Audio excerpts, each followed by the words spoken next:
تھوڑا سا انتشار ادھر ادھر ہو جائے، اگلے دن ہی سورہ یاسین آئی، سورہ یاسین کی پہلی آیتیں پڑھو، یاسین والقرآن الحکیم انک لمن المرسلین، آگے پڑھو نا، علی صراط مستقیم، قسمیں اٹھا اٹھا۔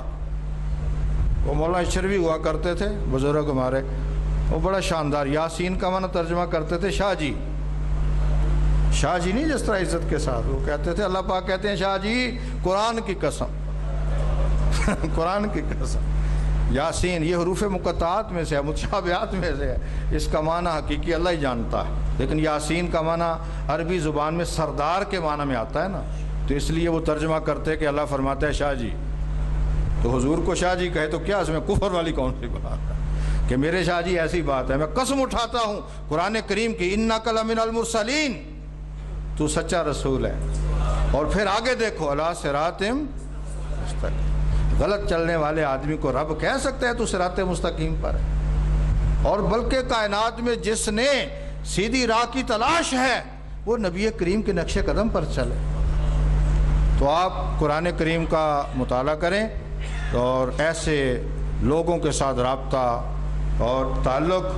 جو حضور کی خدمت کرنے والے، حضور کے نام لیوا، محبت کرنے والے، اور قطعاً ایسی کتاب نہ پڑھیے جس سے کوئی خلجان پیدا ہو جائے۔ اگر آپ نے پڑھنا ہے تو پھر کسی مضبوط عالم کے ساتھ رابطہ رکھیے تاکہ کوئی اشکال پیدا ہو فی الفور۔ آج دوسری چیز ہم گزارش کرنے لگا تھا میں، آج ہم بیان کریں گے حضور علیہ السلام کی سخاوت، یہ بھی رمضان شریف میں آپ کا معمول شریف، اور اس میں وہی پہلو ہے کہ آپ ہمیشہ سخاوت کرتے، ہمیشہ، ہماری طرح نہیں کہ رمضان آئے گا تو کریں گے، کوئی مرتا ہے تو مرے، جیتا ہے تو جیے۔ کئی لوگوں سے میں کہتا ہوں کہ جناب فلاں وہ کہ جی رمضان آئے گا تو وہ 70 گنا لینا ہے ہم نے، چل پتوک رمضان تک پتہ نہیں زندہ بھی رہتا ہے یا نہیں رہتا۔ اور اس دفعہ میں نے تراویح کے بعد اپنے نمازیوں کو قرآن کریم کی وہ آیت نکال کے، تیسرے پارے کی ہے وہ، جس میں اللہ پاک کہتے ہیں کہ سبع سنابل فی کل سنبلۃ مئۃ حبۃ واللہ یضاعف لمن یشاء۔ جیسے وہ آیت آئی پھر میں ان لوگوں کو پڑھ کے سنائی، میں نے کہا اس میں لکھا ہوا ہے کہ اللہ پاک تم تو 70 ہی سنا نا کہ 70 70 70 70، اللہ پاک کہتے ہیں کہ میں 700 گنا سے بھی زیادہ دوں، اور پھر لفظ ہے واللہ یضاعف لمن یشاء، اللہ جتنا مرضی اس میں اضافہ فرمائے۔ لیلۃ القدر میں کیا ہے؟ خیر من الف شہر، یہ نہیں کہ 80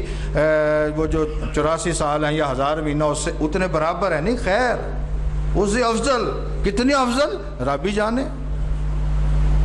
بھائی ہم نے رب کو پابند کر دیا ہے کہ وہ روزوں میں ثواب دیتا ہے، پہلے نہیں دے گا نا، حسب ضرورت، جب آپ ضرورت محسوس کرتے ہیں کہ یہ بھوکا ہے پیاسا ہے آپ دیں، رب کریم ہو سکتا ہے آپ کو 700 گنا سے بھی زیادہ عطا فرما۔ حضور کا معمول تھا کہ آپ اتنے بڑے سخی ہیں، آپ اتنے بڑے سخی ہیں آپ کہ جو آیت کریمہ میں نے پڑھی اس میں اللہ کو سخاوت سے حضور کو منع کرنا پڑا، اتنے آپ سخی ہیں۔ طالب علم ہوتے ہیں نا بعض اوقات وہ اتنے محنتی، سوتے نہیں ہیں، پھر استاد کہتا ہے یار اس وقت سو جا پھر اٹھ کے پڑھنا، وہ اتنے سخی ہیں کہ قرآن کی آیت نازل کرنا پڑا۔ ہوا یہ تھا کہ ایک خاتون نے آپ صلی اللہ علیہ وسلم کے لیے چادر تیار کی، کیونکہ جس طرح مردوں کو آپ سے محبت تھی، خواتین ہمیشہ آپ سے کہا کرتی تھی کہ حضور آپ ہمارے ساتھ ہاتھ پر ہاتھ رکھ کے نا بیعت لیں، صحابہ ہاتھ پر ہاتھ رکھ کے بیعت کرتے، تو خواتین بھی کہا کرتی تھی، تو آپ نے فرمایا کہ تم بغیر ہاتھ کے ہی کپڑے پر کپڑا رومال اس طرح پکڑ لیتے، فرمایا کہ میرے ہاتھ کے بغیر ہی جو تم بیعت لیتی ہو نا، یہ نہ سمجھو کہ مردوں کو کوئی زیادہ ثواب ہو گیا ہے، جتنا مردوں کو ہاتھ پر ہاتھ رکھنے کا ثواب ہے نا، تمہیں بغیر ہاتھ رکھے ہی اللہ اتنا ثواب عطا کرتا ہے۔ اس سے سمجھ آ گئی کہ کوئی پیر ہو کوئی ہو اسے ہاتھ نہیں ملانا، اب تو ہاتھ ملانے اور نہ ملانے کے تصورات ہی ختم ہو گئے، مک گئے، مسئلہ ہی مک گیا۔ اب میں آپ سے کہوں گا ہاتھ ملا، ہو سکتا ہے آپ ناراض ہو رہے ہوں مفتی صاحب، وہ قدامت پسند لوگ ہیں، قدامت پسند نہیں، یہ اس کی تعلیم ہے جس سے بڑھ کر جدید کائنات کا کوئی آ ہی نہیں سکتا، وہ سرور عالم کی ذات پاک۔ اس نے عورت کو جو تقدس دیا ہے آج وہ اس کو نیست و نابود کر رہے ہیں۔ ہم فیصلے کریں کہ ہم غیر محرم عورت سے ہاتھ نہیں ملائیں گے۔ اسلام ہے، اصول ہے، ضابطے ہیں، یہ نہیں ہے آپ کہیں جی کوئی وہ بری ہے، میں کہوں گا قرآن کو ہر کوئی ہاتھ نہیں لگا سکتا، عورت کا تقدس ہے، عورت کو محرم ہی ہاتھ لگائے، دوسرا آدمی ہاتھ نہ لگا، ہاتھ ملا نہیں سکتا۔ اور اس کائنات میں حضور سے بڑھ کر کس کا تعلق ہے امتی کے ساتھ؟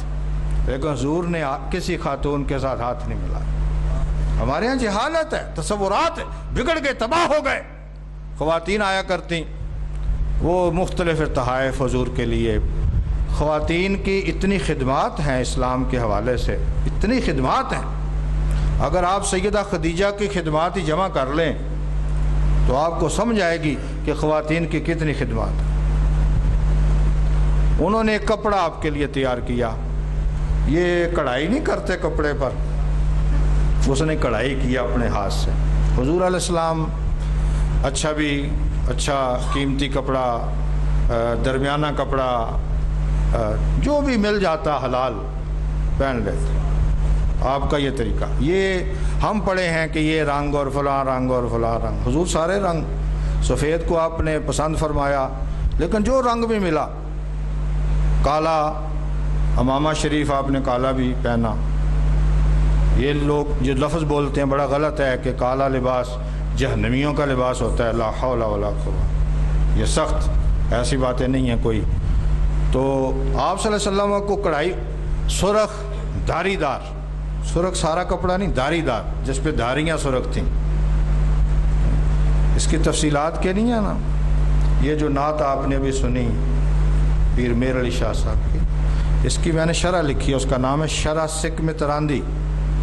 اس میں انہوں نے حضور کی چادر یمانی اور سارا ذکر کیا، وہاں حضور کے لباس پر کافی تفصیلی گفتگو کہ آپ نے کون کون سا رنگ پہنا۔ تو آپ سرخ داڑھی دار، وہ صحابی تھے نا جو چاندنی رات میں آپ کی خدمت میں حاضر ہوئے، اللہ اکبر۔ وہ کہتے ہیں حضور نے سرخ داڑھی دار جوڑا پہنا ہوا تھا اور چاندنی رات تھی، آپ جلوہ افروز تھے، میں کبھی چاند کو دیکھتا، کبھی مصطفیٰ کے چہرے کو دیکھتا، اللہ اکبر۔ اور کہتے ہیں آخر میں اس نتیجے پہ پہنچا